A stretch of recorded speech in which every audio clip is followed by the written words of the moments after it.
A gente segue adiante aqui no Morning Show falando em Madonna. A cantora parece não estar muito feliz no Brasil. Pelo menos são os relatos que pipocam por aí de gente que tem trabalhado com a equipe dela. A Madonna reclama não só do calor como dos barulhos que os fãs têm feito do lado de fora do hotel, mas principalmente a cantora está incomodada até com centenas de olhares em cima dela.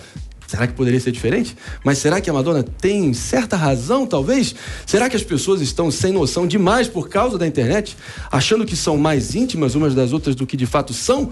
Aqui com a gente, nosso colunista de psicologia, especialista em relacionamento, trazendo para nossa realidade aqui como lidar com essa ilusão de intimidade que principalmente a internet cria. Claro, ele, Tommy Schultz. Fala, Tommy, beleza, mestre? Como é que você tá? Eu tô ótimo, eu fiquei impressionado com essa história da Madonna, de ela se preocupar com os olhares dos outros, né? Que tem muita gente nessa olhando pra ela. Nessa altura da carreira, ainda tem esse grau de dificuldade de lidar com isso? Isso também acontece com a gente, tá? Quando a gente levanta pra ir no banheiro no avião, ou então num restaurante, a gente tem a impressão que as pessoas estão olhando pra gente. Pura verdade, pura verdade. Mas, na maioria das vezes, é coisa da nossa cabeça. Dela não é coisa da cabeça dela. As pessoas, de fato, estão fixadas nela. Então, deve ser super difícil isso.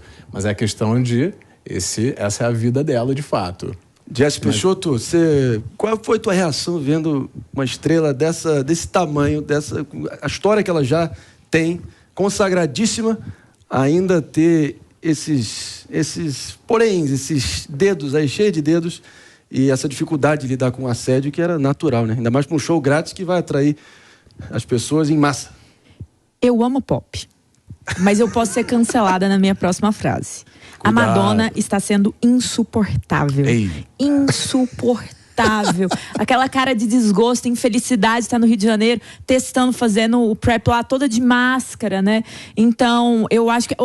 tá calor. Bem-vinda ao Brasil. Olha lá no mapa onde nós estamos, né, minha querida? O Brasil é quente. Agora, quando o dinheiro cai na conta, o clima tava maravilhoso, né? Então, assim, eu acho que foi um pouco show de estrelismo. Gosto da Madonna, gosto das músicas da Madonna. Ela não é uma Taylor Swift, de fato, mas também produziu bons discos. Só que a grande questão é, a gente compara com outras divas pop, como a própria Taylor, que teve no Brasil, passou um calor, teve uma super situação no show e tratou o Brasil muito bem, não teve esse desprezo. Então, particularmente, ainda mais sabendo que tem dinheiro público envolvido, eu sinto um certo desprezo pela minha cultura, pelo meu país, que não estou curtindo a Madonna, não iria no show, nem se o Eduardo Paes me desse o ingresso. Mas não adianta tentar, Paes, eu não vou. Essa aqui é da turma do Duarte, pelo visto. Tá querendo evitar a qualquer custo, não quer tomar brejo com o prefeito. Você vai acabar sendo vetada lá da nossa roda de samba, lá com a tia Surica em Oswaldo Cruz. Então você também é uma mala, tá, Jess? Então a gente segue adiante aqui no nosso Morning Show com ele. Tommy, por favor, sua opinião. Será que a Madonna, sendo bem sincero, pelo visto não aceita ser olhada e ouvir barulho por menos de 60 milhões de reais?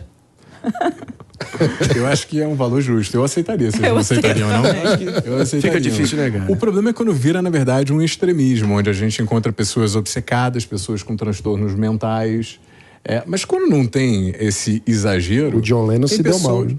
Oi? O John Lennon se deu mal com isso. Exatamente. Agora tem essa série do Bebê Rena também mostrando esses casos de stalkers e pessoas obcecadas, né? Isso também pode acontecer com qualquer pessoa, por causa da ilusão da intimidade. O que é isso? Eu mesmo já passei por isso. Eu tô ali num bar e aí eu reconheço uma pessoa, faço assim... Aí ela simplesmente me ignora completamente. E depois eu penso, meu Deus, era um influenciador. Onde é que eu meto a minha cara aqui agora? Isso acontece por essa ilusão da familiaridade. A gente vê tanta pessoa que a gente acha que a gente conhece. E até a palavra é equivocada. Não é eu conheço aquele cara, é eu reconheço aquele cara. Porque eu não conheço ele. Muito menos ele me conhece. Agora fica a dúvida, né, Tommy? É Madonna ou Medusa? Essa é a dúvida, né, Thomas? Pelo amor de Deus. Pensando nisso também, né? Acho que alguns aí devem ter captado a referência aí da mitologia grega. Mas, Thomas, por que algumas pessoas simplesmente não conseguem sair de um padrão de relacionamento, mesmo quando percebe que se trata de uma relação nociva, como é o caso do protagonista do Bebê Rena, que está realmente assustando a todo mundo afora aí como um grande sucesso do streaming, né? É o caso desse protagonista, na sua opinião, ou isso é mais comum do que parece?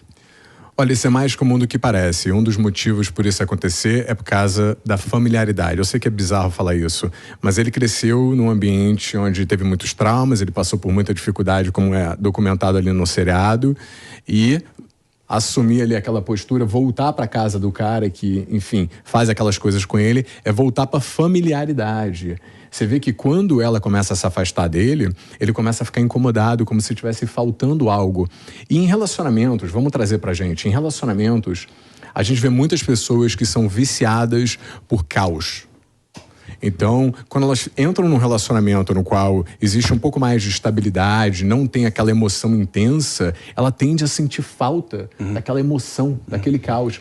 É claro que ela não está levando em consideração todo o ponto negativo disso, que é o fato de ser desgastante, o fato de consumir a autoestima dela. A pessoa se acostuma a sofrer. É horrível isso, mas a pessoa se acostuma a sofrer. E aí começa a se auto-sabotar, né? Tá tudo dando certo, aí arruma um motivo pra dar errado. E arranja um motivo. É o causador ou a causadora do caos. Porque ela já estava habituada, e a palavra aqui é habituada. Ela já estava habituada a um relacionamento onde tinha esse caos.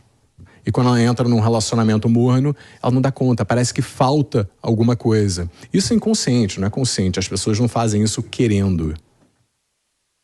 Bom, Thomas, a gente quer também ouvir uma pergunta aqui do Mano Ferreira sobre essa situação toda, a autossabotagem, a pessoa começa a ter um apego à autodestruição, né, e ficar nesse ciclo vicioso. Pois é, uma Você coisa... conhece alguém que tá nessa? Eu acho que em diferentes graus, todo mundo às vezes se auto-sabota, sabia? Com uma coisa de entrar no modo automático. Então, eu acho que a capacidade de refletir sobre o que estamos fazendo é muito importante nesse sentido. E aí eu queria perguntar o que é uma dica para isso. Como a pessoa pode perceber que está entrando num momento de autossabotagem? Porque é mais fácil apontar e perceber no outro. E muito mais difícil ver quando a gente está, de alguma forma, entrando por um caminho que, na prática, repete uma experiência ruim, no lugar de ser construtiva, né?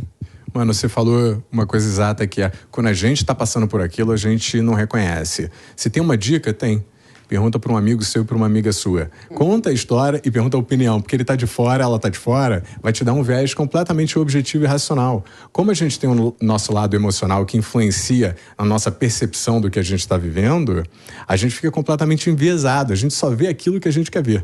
E a gente não percebe os sinais negativos, mas uma pessoa de fora sempre percebe. E aí eu vou te dar a maior dica de todas, que é, se você está com dúvidas, se você está num relacionamento abusivo ou não, se faça uma pergunta: eu estou constantemente confusa e constantemente me sentindo culpada, como se eu fosse a causadora de todas as intrigas, porque isso é um péssimo sinal. Nenhum sinal é para você, nenhum relacionamento é para você se sentir dessa forma constantemente.